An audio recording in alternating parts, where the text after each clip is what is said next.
So we now segue to our last shiur in honor of Shavuot, and we're going to skip forward some 2,500 years to the works of Shai Agnon, S.Y. Agnon, the Israel Nobel Prize winner. Our teacher is Rabbi Irina Gritsevskaya, who is director of Midreshet Schechter. Both our outreach courses in Israel and our Midreshet Yerushalayim network throughout Ukraine. She's also a graduate of the Schechter Rabbinical Seminary, and she has a particular love for a certain story by Shai Agnon. Rabbi Irina, bevakasha. I think we are all tired by now, so it's time to speak about mystical experiences.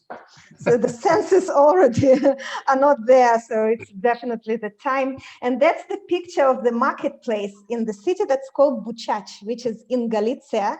It's not far from Lviv, and actually it's not far from our Camp Ramah. When during the summer, around 120 Jewish kids from all over Ukraine come there.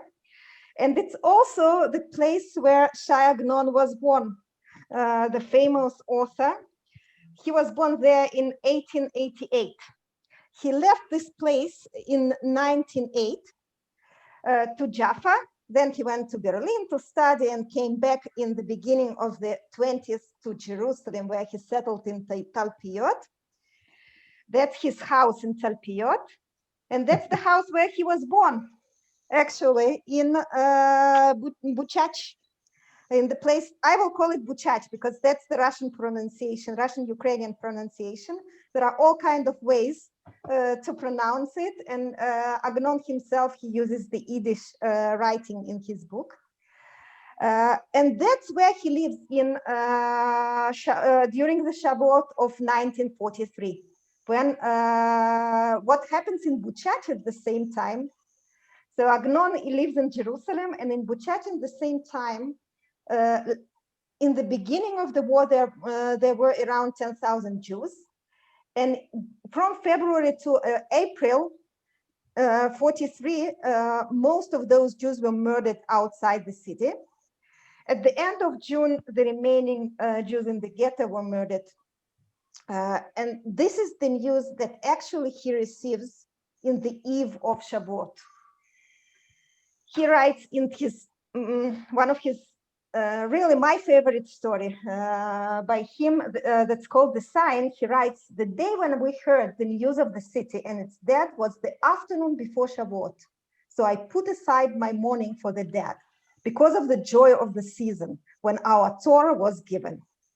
So there is a tremendous tension between his emotional state when he receives this news about the death of the people and actually his childhood, the whole city, and what happens in his own life.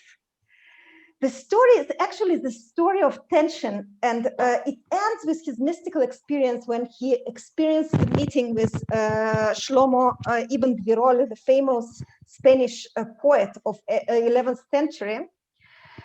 And this tension actually gives him the opportunity for this mystical experience. The tension is between Jerusalem and Buczacz, the place where he is now. And actually the story has some kind of a few pages about the history of Talpiot and his house there. What happens in his life in the outside world when people around him doesn't even know what happened in Buczacz. They don't know where Buczacz is and what happens inside him. This tremendous tension between grief and simcha of the revelation, the most joyous holiday of all, actually, the Shavuot. He goes through the memory, and memory collapses the barriers, bringing him into mystical experience that he describes in this book. And for me as a rabbi, this book actually a tremendous opportunity because mystical experiences, it's something that we don't talk about. And, even people that actually had these experiences, they're afraid of seeing as crazy. They won't really explain anything about it. And actually, even those who had it, they don't know how to explain it. So actually here we have a great author who takes us into his mystical experience. And that's why this story is tremendous and really for Shavuot. In 1944, almost immediately after what happened, he writes a one-page story in the newspaper that basically speaks about his experience, about what he felt, what he experienced. And for me, that's the essence of the sign. Many years later, in 1962, we see 52 pages of story, which actually the story as we know it now in the book that's called Fire and Wood, which actually it's the last story of his of several volumes of his work, and the last book that he publishes during his life. After he already died, there is a book that's called A City in its Fullness, and only then we actually find out that during all these years, starting from the 50s, he works on the whole book that describes Buczacz. It's a book that's full of stories about the place where he was born, and actually not really the place where he was born, because it takes us years before that. It starts with Khmelnytsky in the 17th century, where most of the Jews were killed in this area, and it ends with the voting rights in the end of the 19th century, which actually before he was born there, which is amazing. He tries to recreate or to build the city anew that he never have been there. The story of the sign is actually the last story in this book, A City in its Fullness. It finishes it. And my teacher of literature, Alan Minzal, I studied in JTS, Jewish Theological Seminary.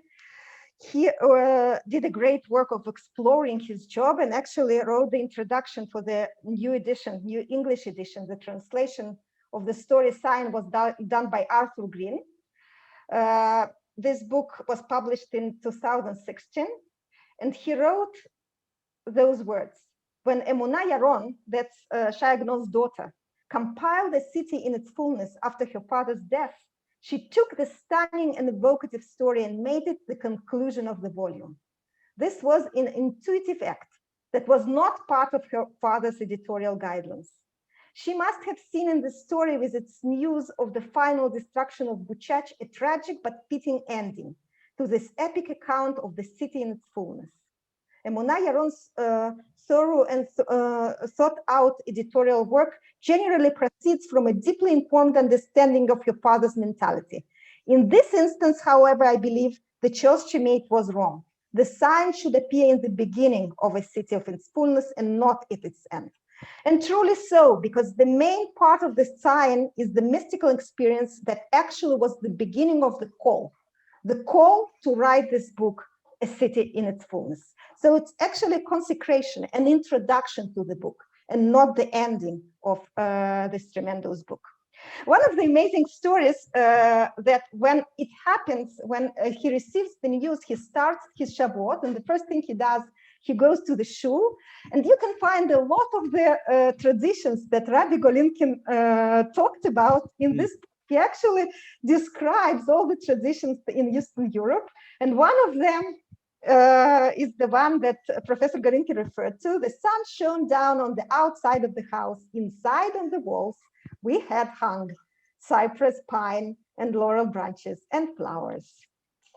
So he actually speaks about that it's connected to the fact that Torah was received outside. So there was a tradition to go outside to pick up flowers and to bring them home because the Torah was received outside. So to connect the nature with the house. Dressed in a new summer suit and new light shoes, I went to the house of prayer. There's another tradition of the place to buy new clothes to go to the synagogue. The neighborhood was quietly at rest. No one stopped me on the street, and no one asked me for news of the world. Even if they had asked, I would not have told them what had happened to my city. So here is the huge gap. He knows what happened. No one knows around him. He goes to the synagogue to see the kids coming with their fathers and their mothers and praying to God. While in my town, all the synagogues used to be filled with babies like this. They were good and sweet and healthy. Now they are all dead. Then he comes home. You know, the regular Shavuot, he goes to the synagogue, he comes home, he sees his children. He is actually amazed by what he has. The holiday, in his land with wife and children, at a time when tens of thousands of Israel were being killed and slaughtered and burned and buried alive. I did not even dilute the wine with tears. This says a lot for a man. His city is wiped out of the world, and he doesn't even dilute his drink with tears. That's something about our holidays, that no matter what we feel, there is a mitzvah to have a certain emotion. And on Shavuot, it's the joy of receiving the Torah. He brings here another interesting tradition on having a bread in the shape of tablets, to remember the 2 tablets of the covenant of Moses that were brought from heaven. The custom of Israel is Torah. If the bread comes from the earth, its shape comes from heaven, right? So there is a connection between a shape that comes from earth and the heaven. Then what happens, he goes to the synagogue alone, and before he goes to the synagogue at home, he tries to talk to the kids about the place where he was born. They don't know what happened. The kids and his wife, they don't know what he experiences, but he tries to tell them how his house looked in his childhood when there was Shavuot. And he describes Shavuot as the joys of holidays, because you can eat whatever you can actually do whatever you can. And on the first day of Shavuot, everybody would go to the gardens and forests outside the town in honor of Torah, which was given outside. Alan Mintz said that what happened then, when he goes to the synagogue, to the Beit Midrash, and he sits there and he learns Azharot. Azharot, actually, it's another tradition regarding Tikkun Leil Shavuot, which is reading the piyutim, the poems by Shlomo Ibn Gvirol, the famous poet. There are several authors of those Azharot. Maimonides thought it's not a good idea to read the poems of Shlomo Ibn Gvirol, but Agnon obviously thought it's a good idea, and he did it during all his life. He says, I don't remember when I started to do it, but as long as I remember myself, that's what I did on Shavuot. And that's what he does this time too. And then he has this mystical experience. Alan Mintz said, Agnon is saying to us, with all due regard to the literary imagination, this really happened. Now, you should not consider, and he says it several times, it was not a dream. It was not something I know exactly, it was not a dream, it was real. So actually the tradition of having mystical experiences in Shavuot is not new. So Naomi Cohen-Sentner mentioned the second Haftarah of the second day of Shavuot, but the first Haftarah, the most mystical one, is actually the vision of Yechezkel and Maaseh Merkavah, the chariot. And one of the things that we know about this vision is actually that at the same time, the prophet experienced the toughest time, the destruction of the temple by Nabuchodonosor, the king of Babel, and ruining of everything that he thought in his dream on earth. So this combination of the grief and an amazing mystical experience is already built in the holiday of Shavuot itself. Another actually mystical experience was also mentioned by Professor Golinkin so I won't talk a lot about it, and that's in 1533, Rabbi Yosef Karo. It happens when Shlomo Molcho, who claimed he's a Messiah, was killed by the Inquisition in Spain. So the news about his death, and you see how similar it is, the news about his death get to Turkey, to the group of the Mikubalim there, night before Shavuot.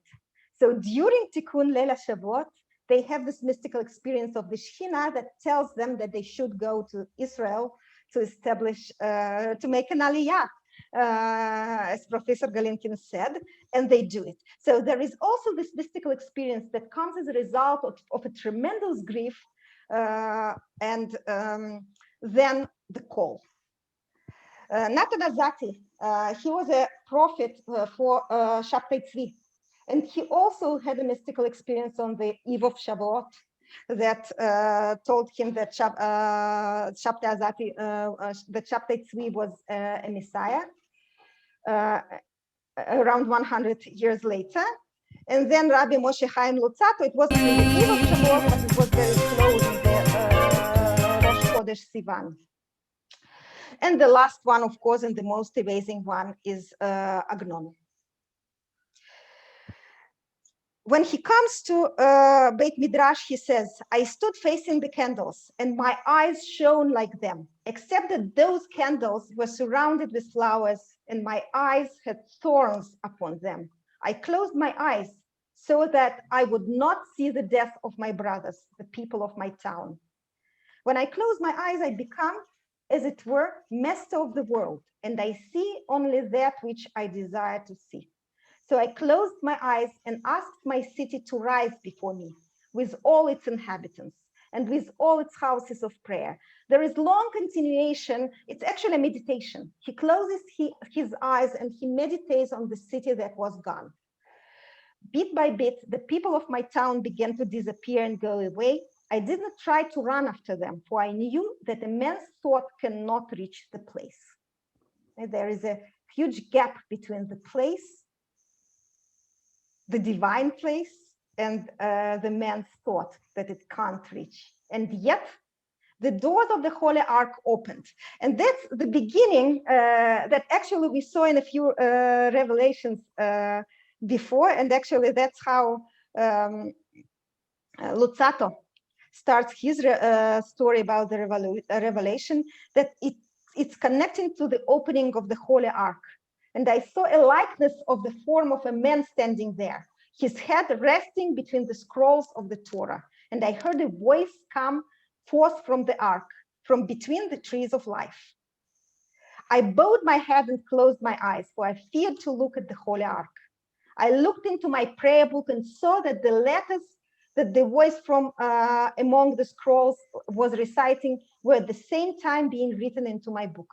The letters were the letters of the commandments of the Lord, right? Those are Azharot that he was reading about in the order set for them by Rabbi Solomon ibn Gvirol. May his soul rest. He comes and says, how do I know that he saw you? Because he spoke to me. He describes a conversation between them. Every word he said was carved in the forms of letters. The letters joined together into words, and the words formed what he had to say. This is the things that I remember. So it was actually the thought. It was not actually, he could not hear it, but it was some kind of transition thought to thought when letters joined into the words. Rabbi Solomon asked him, why are you crying? And he explained to him that I cry for my city and all the Jews in it who have been killed. And then he promised to give him a sign. He understood his pain, and he said, I raised my eyes and saw his lips moving. I turned my ear and heard him mention the name of my city. I looked and saw him move his lips again. I heard him say, I shall make a sign so that I won't forget the name. What was the sign? The sign was a poem, the same style as Solomon ibn Gvirol was writing, only Agnon could not remember it. So he could not remember the poem, but he made his own sign. And his own sign actually was the book. When his critic, Baruch Kurzweig, wrote to him, what are you doing now? He wrote, I'm building a city, Buczacz. And that's actually the book that contains 140 stories about the city of Buczacz that we can read now. It's not exactly the recreation, it's more like creation. That's the way to deal with your own trauma, and that's actually something that thanks to a great person, we are doing also in Ukraine, talking about the stories of Holocaust through art, through creation. And that's actually what Agnon did for the last years of his life. That was a huge project of his life when actually he received the call after this mystical experience. I will tell you the Hasidic story about all those rabbis. They actually from the same area, from the 19th century. And the story speaks about a rabbi, Rabbi Chaim from Sens, and he was a student of Rabbi Naftali from Buczacz. So on the night of Shavuot, and you see, night of Shavuot is a very special night. Many things happen in the night. Many years after his teacher died, he saw his teacher sitting at the table. And he said, my Rabbi Naftali is here now, sitting at the table. After a while, the story came out, and the relative of him, Rabbi Meir, whom he used to meet, he was actually the son of his teacher. He said, how it's possible? Is it possible that you really experienced my teacher sitting with you on the table in Shavuot?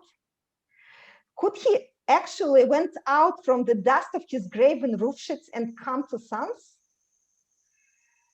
And then Rabbi Chaim says, I have not meant that he came by himself, but by his great spirit. It was not actually he who came to my table. It was his great spirit.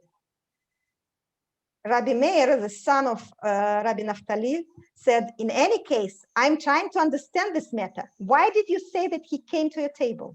And then he said, I meant that we set a table the way he used to set.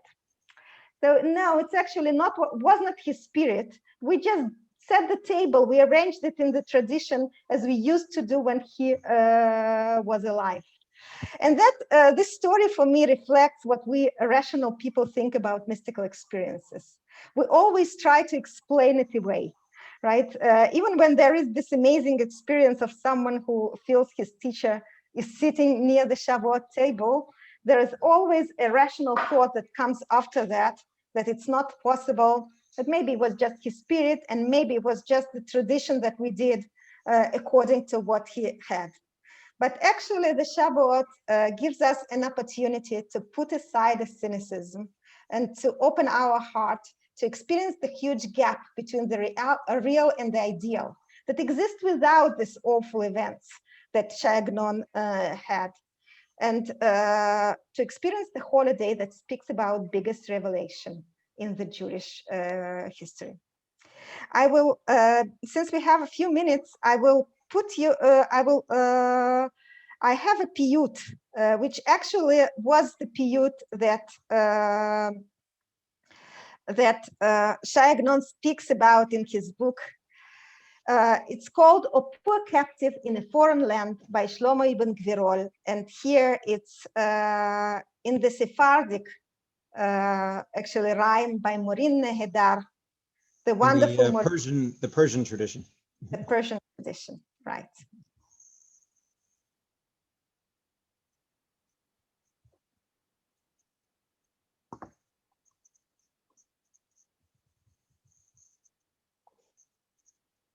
I don't hear the sound.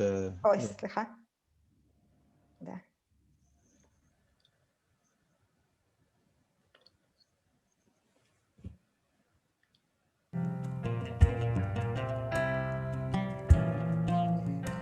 שבייה ענייה בארץ נוכריה, לקוחה לעמה מצריה, מיום עזבתה לך היא צופיה, השב ושבותה רב העליליה.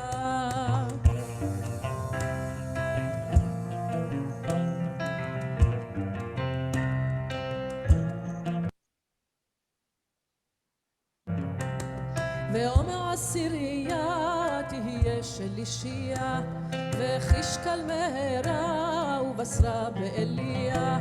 ועומר עשירייה תהיה שלישייה, וחישקל מהרה ובשרה באליה.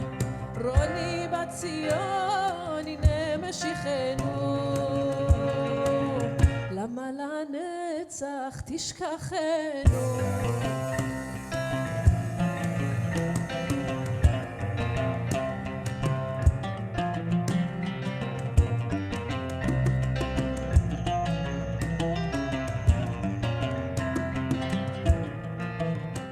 מחוצים לחוצים סובלי מעמס בזוזים וגזוזים נתונים למרמס הדענה אדוני אזעק חמס ולבבי בקרבי הימס ימס זה כמה שנים עובדים למס ישמעאל כאריה ועשיו כתחמס זה יניחנו וזה ייקחנו למה לנצח תשכחנו. So Irina, that piyut was explicitly mentioned by Agnon in the story? Yes, 2 piyutim, and this is one of them. And he actually speaks about his experience when he heard this piyut for the first time, when the person who was in Russian prison came back to the synagogue. That was the piyut that he was singing in the prison there. And he heard the Chazan going through it again and again as a child. Wow. Well, thank you very much. You ended exactly on time. Toda rabah, yishar kochech. I don't know the story, and now I'm going to read it, and maybe even ir umloa.